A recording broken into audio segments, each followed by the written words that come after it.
More people and about 6 or 8 more chairs. So, Gabriel, please. Gabriel Primantiou. Good afternoon, everybody. Thank you so much for coming. We really appreciate it. I'm the editor of the Hyde Park Herald. This is a joint project between the Hyde Park Herald and the Hyde Park Historical Society. The Herald really wants to thank the Historical Society. This has been a fairly rapid turnaround compared to a lot of the other involved projects that the Historical Society does between tours and lectures, all sorts of wonderful things. So please, if you're not a member, or if you are a member, and like myself until last week, not current with your dues, please do pay your dues. This we were able to put together in a relatively short period of time. It's an extremely important time, I think, for us to be thinking about the legacy of Harold Washington within the context of our re-elected president and just within a broader cultural context. We are blessed in Hyde Park to have an extraordinary amount of expertise and experience in terms of both of those political campaigns and organizations, and we have a panel here that will begin the conversation, and then I think we're all in agreement that we're excited to open it up to everybody to hear people's questions, but also your experiences and memories and things like that. I have a small Hyde Park Herald announcement to make. I guess a couple. One being that we're recording this, and technology hopefully cooperating with us, we'll be able to have this on our website, our new website, which is the second announcement we want to make this Wednesday when you get your print edition of the Hyde Park Herald, which I hope you all do and are waiting for every Wednesday. You will also have a new version of the Herald website, hpherald.com. If you don't spend a lot of time there, I don't blame you, because it's not particularly compelling now, but we're doing a lot of new things there, and please do check that out. So I'm going to briefly introduce each of the panelists that are here, but I also would encourage you all to not let my ignorance sort of pigeonhole you into a particular field or background. Whatever other things you're bringing to this conversation, please do make sure that the audience knows the full breadth of experience you're coming from. And I'll begin with Jackie Grimshaw, who is an advisor to Harold Washington. Elizabeth Brackett, and thank you so much for being willing to sit on this panel at the, I think, the ultimate last-minute invitation, being just now, 5 minutes. About 5 minutes ago. If you don't know, with WTTW, Sue Purrington, who at the time was the head of the Chicago chapter of NOW, and is currently... Not quite the head. Not quite the head of the Chicago chapter. You were the sub-head. Sub-head. I was an assistant at that time. And Barbara Connor, who I think was I know you were with the IVI IPO. No, I was the director of the conference. You were director of the conference. And we had an office on 53rd. Okay, all right. And so we'll just get started, and thank you all again for coming.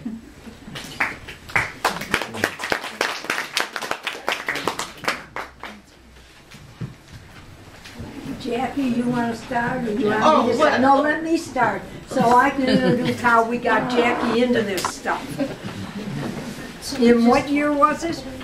What year? What do you think about? Woodlawn. 20?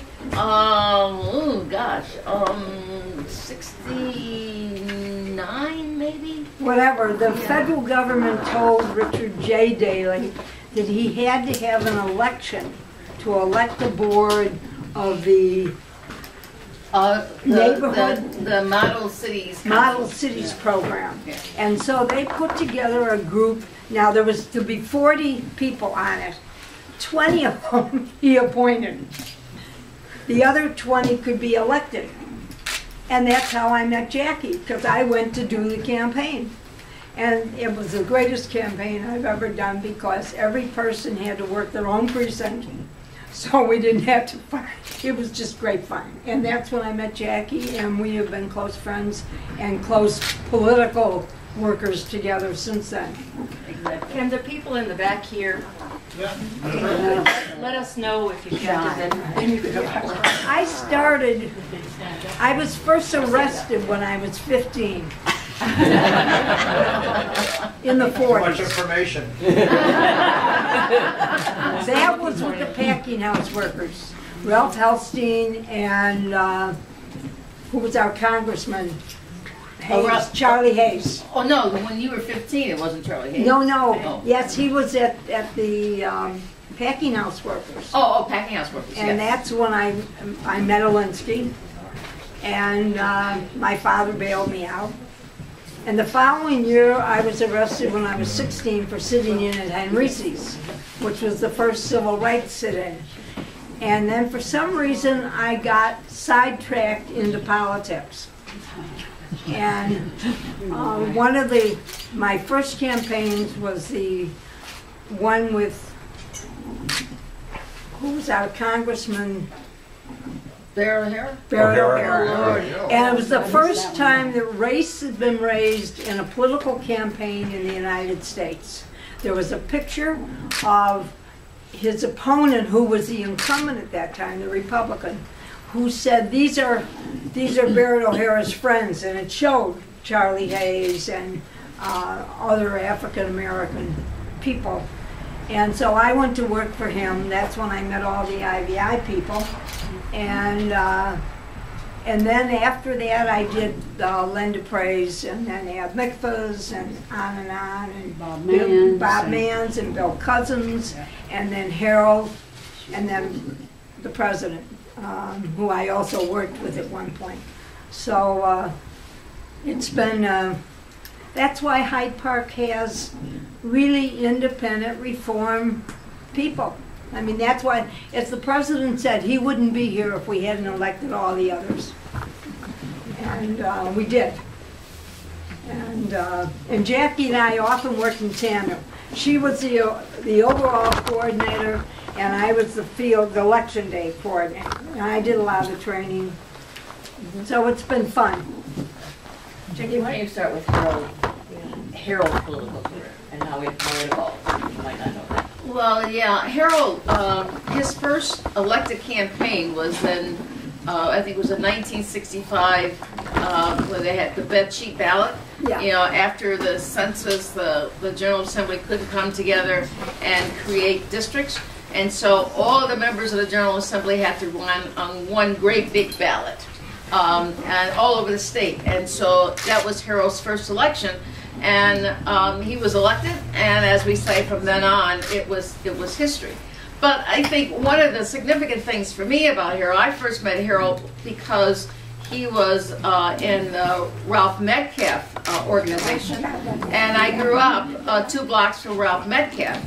I went to Corpus Christi Church, and so did Ralph Metcalf, and often after the 12 o'clock Mass on Sunday, John Strozier, Harold Washington, Sam Patch, I mentioned John Strozier, a whole bunch of them would show up, and they'd go off to the Parkway Ballroom for brunch. So that my family, and so that's how I got to know Harold, was as a kid listening to, as my mother says, I need to stay out of grown folks' conversation because I was always interested in what the older folks were saying rather than hanging around with my siblings. But the most significant thing for me, though, in Harold's political career was, well, actually there are 2 things. One, his father was a member of the Democratic Party. Harold learned politics working precincts with his father.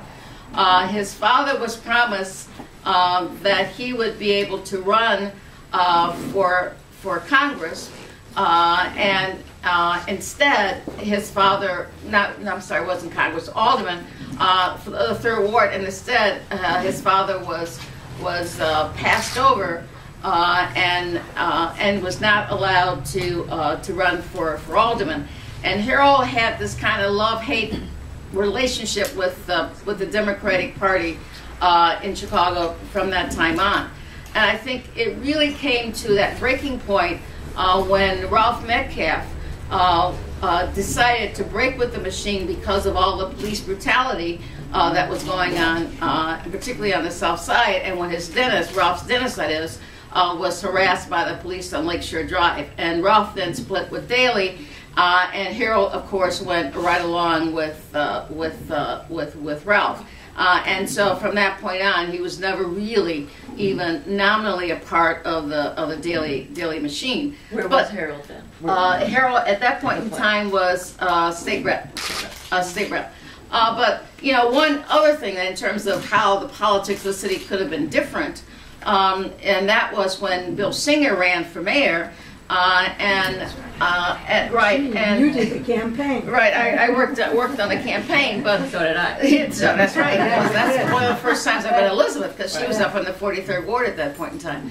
But one of the reasons why Harold did not get behind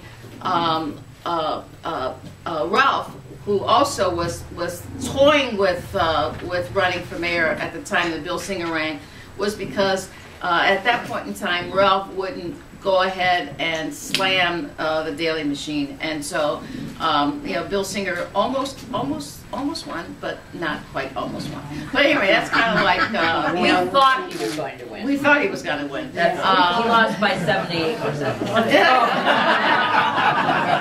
But we thought he was Almost going to won. win. Almost won. But anyway, that's kind of like you know, some of the background on Harold Washington, and you know. But he ran for mayor before Harold. Oh yeah. Oh, Well, yeah, when Daley died, died of his stroke, heart attack, whatever it was. But didn't he run before that? No, the first time he ran was in that special election. Okay. The special I thought election he'd run. after Daley died, and again, what got Harold out there? Well, there again, you know, this machine and Harold and Ralph Metcalf, they kind of keep boiling up and to each other, but. But one of the things that when Ralph died, and we wanted Harold to be the congressperson, the Democratic machine chose Bennett Stewart That's over right. Harold. And we beat him. And yeah, well, the next time around we beat him, but he did serve, you know, the remaining of Ralph's term. But I think the other significant thing in that decision of Harold to go ahead and run for mayor was that was one. So he was smarting from there. Daley dies. They lock Wilson Frost out of the mayor's office, which then incensed everybody, at least on the south side, at least the black community, that happened. And so then the question was, who was going to challenge for the mayoral campaign, and Harold was a reluctant candidate, very reluctant, but he decided to do it because he thought that someone ought to stand up against the machine and the mistreatment of Wilson Frost. And we lost that campaign. We almost won that one. We did win. We did win all of the like South Side wards, the middle class wards. So we won the 6th ward, the 8th ward, the 21st ward. But you know, we didn't do much better than that. We lost the West Side, you know, horribly. But we figured that out. And so when we came back again in '83, we knew what we had to do in order to win. So that was kind of. And we did. And we did. And we did. We did it. I can remember sitting on the curb outside of where Harold lived at the Sherry at 53rd and the Drive, and we both sat down on the curb talking about his running for mayor. And he said, well, what do you think? I said, well, I happen to like you as for Congress, but if you want to go for mayor, I'm with you. And he said, okay, let's go do it. And that's when I called you. It was, he was incredible, and then I worked for him when he was in office. I mean, he really was incredible. And oh, here's Tim. Yeah. Sorry. Very excited. We have a place for you here. Good to see you.